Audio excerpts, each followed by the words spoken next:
नहमदुहु व नुसल्ली अला रसूलिल करीम अम्मा बाद फ़अऊज़ु बिल्लाहि मिनश शैतानिर रजीम बिस्मिल्लाहिर रहमानिर रहीम रब्बिश्रह ली सदरी व यस्सिर ली अमरी वहलुल उक़दतम मिन लिसानी यफ़क़हू क़ौली।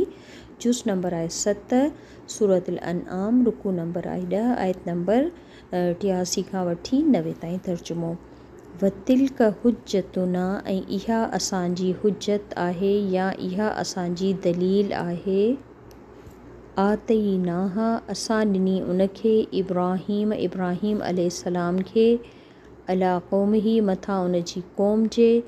नरफ़उ असीं बुलंद करियूं था दरजातिम मन नशाउ दर्जनि में जंहिंखे असीं चाहियूं था। इन यकीनन रब तव्हांजो हकीमुन कमाल हिकमत वारो अलीमुन सभु कुझु ॼाणण वारो आहे। ववहबना ऐं अता कयो असां या ॾिना असां उनखे कंहिंखे हज़रत इब्राहीम अलैहिस्सलाम खे लहू उनजे लाइ इसहाक़ अलैहिस्सलाम व याक़ूब ऐं याक़ूब। हज़रत इसहाक़ हज़रत इब्राहीम जो पुटु ऐं हज़रत याक़ूब हज़रत इसहाक़ जो पुटु।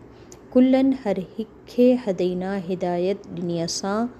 व नूह अलैहिस्सलाम ऐं नूह अलैहिस्सलाम खे हदैना हिदायत ॾिनी असां मिन क़ब्लो उन खां पहिरीं हज़रत इब्राहीम खां पहिरीं। व मिन ज़ुर्रियतिही ऐं उनजी औलाद मां दाऊद व सुलैमान व अयूब व यूसुफ व मूसा व हारून ऐं उनजी औलाद मां दाऊद ऐं सुलैमान ऐं अयूब ऐं यूसुफ ऐं मूसा ऐं हारून खे बि। व कज़ालिक ऐं अहिड़ी तरह नजज़िल मुहसिनीन असां बदिलो ॾींदा आहियूं नेकी करण वारनि खे। व ज़करिया व यहया व ईसा व इलियास ऐं ज़करिया अलैहिस्सलाम व यहया ऐं ईसा ऐं इलियास अलैहिस्सलाम कुल्लुम मिनस सालिहीन हर हिकु हिननि मां जेके इहे सभु जेके नेकोकारनि मां हुआ।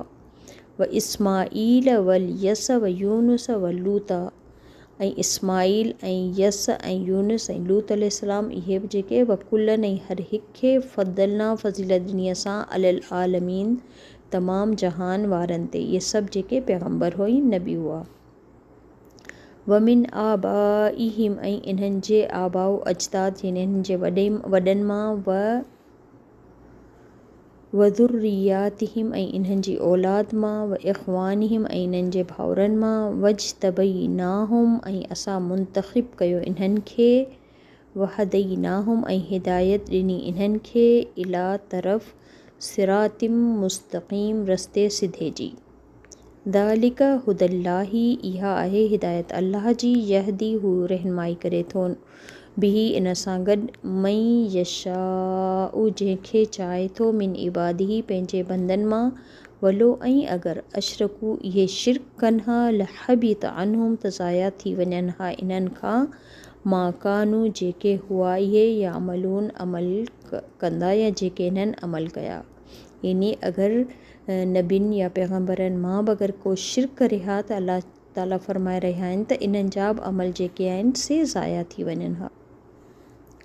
उलाइकल लज़ीन आतईनाहुमुल किताब इहे उहे माण्हू हुआ जिन खे असां ॾिनी किताब वल हुक्म ऐं हिकमत वन नुबूवत ऐं नबूवत। फ़इन यकफ़ुरू बिहा पोइ अगरि इनकार कनि था बिहा उन जो हा उलाए इहे माण्हू यानी जेके मुशरिक आहिनि फ़क़त बस तहक़ीक़ वकलना मुक़ररु कया बिहा उन जे लाइ यानी क़ुरान ऐं किताब जी तालीमात जे लाइ क़ौमन अहिड़ा माण्हू अहिड़ी क़ौम लैसू न हूंदा उहे बिहा उन जो बिकाफ़रीन इनकार करण वारा। उलाइकल लज़ीन हदल्लाहु इहे उहे माण्हू यानी जिन जो मथे पैगम्बरनि जो ज़िक्र थियो अल्लाह ताला फरमाए रहिया आहिनि उलाइकल लज़ीन इहे ई उहे माण्हू आहिनि हदल्लाहु हिदायत ॾिनी अल्लाह ताला जिन खे। फ़बी हुदाहुम बस उन्हनि जी हिदायत यानी उन्हनि जे तरीक़े जी इक़्तदिहू तव्हां पैरवी करियो। कुल चओ ला न असअलुकुम आउं सवाल करियां थो तव्हां खां अलही इन ते अजरनि कंहिं अजर जो। इन न हुअ इहो आहे इला पर ज़िक्रा नसीहत लिल आलमीन जहां वारनि जे लाइ। सुब्हानक अल्लाहुम्मा व बिहम्दिक अशहदु अन ला इलाहा इल्ला अंत अस्तग़फिरुक व अतूबु इलैक। अस्सलामु अलैकुम व रहमतुल्लाहि व बरकातहू।